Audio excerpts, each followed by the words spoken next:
മഴയിൽ വീടിന്റെ മതിലിടിഞ്ഞ് വീടിനും മുറ്റത്ത് നിർത്തിയിട്ടിരുന്ന വാഹനത്തിനും കേടുപാട് സംഭവിച്ചു. കതിരൂർ പൊന്നം വെസ്റ്റ് പുല്യോടി റോഡിലെ ഫാത്തിമാസിൽ KP അഷ്റഫിന്റെ വീടിന്റെ മതിലാണ് തകർന്നത്. ഇന്ന് പുലർച്ചെയാണ് സംഭവം. ആളപായമില്ല.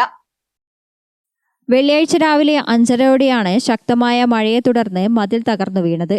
കിടപ്പുമുറിയോട് ചേർന്നുള്ള ഭാഗത്തേക്കാണ് ഉഗ്രശബ്ദത്തോടെ മതിൽ ഇടിഞ്ഞു വീണത്. ശബ്ദം കേട്ട ഉടനെ വീട്ടുകാർ സുരക്ഷിത സ്ഥലത്തേക്ക് മാറിയതിനാൽ വലിയ ദുരന്തം ഒഴിവായി. സംഭവത്തിൽ ആർക്കും പരിക്കേറ്റിട്ടില്ല.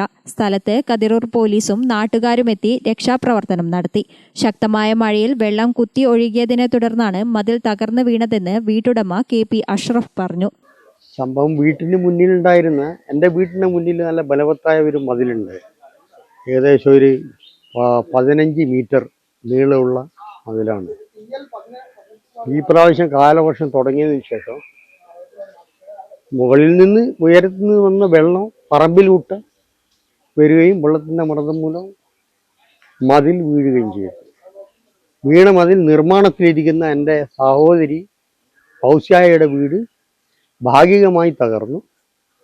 ഇപ്പോൾ രണ്ടാമത് വീണ്ടും ബാക്കിയുണ്ടായിരുന്ന മതിൽ വീണ് എൻ്റെ വീടിൻ്റെ ഒരു റൂം ഒരു ഭാഗം തകരുകയും മുറ്റത്ത് നിർത്തിയിരിക്കുന്ന എൻ്റെ സ്നേഹിതൻ്റെ പിക്കപ്പ് വാൻ ഉണ്ടായിരുന്നു, അതിന് സാരമായ പരിക്കേൽക്കുകയും ചെയ്തിട്ടുണ്ട്.